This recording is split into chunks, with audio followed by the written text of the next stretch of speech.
We are about a third of the way through the NFL season, which means many fantasy managers are feeling very optimistic about their teams, and of course, there are many that think the season is already over. Yeah, for sure, Anthony. It's definitely been a very weird start to the season so far, with so many stars not performing to their standards. And many people need all the advice they can get. I know I'm one of them. You're right, Daniel. If your team is struggling, do not stress. There is still hope. We have Collin Lewis here to save your fantasy teams with the best fantasy football picks of the week.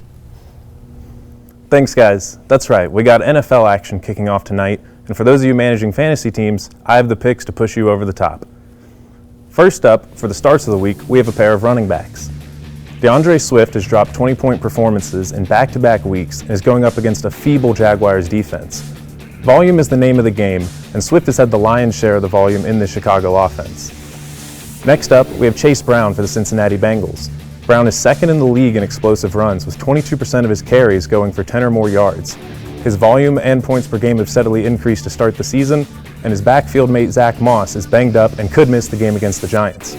But regardless, the volume is there, and so will the points be. For our sits this week, we're looking at one running back and one receiver.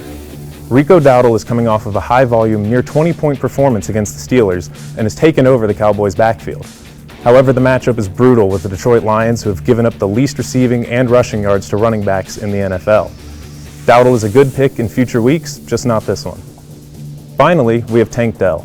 Tank is an explosive player with lots of potential, but with less than 5 targets a game and decreasing air yards every week, you should sit him.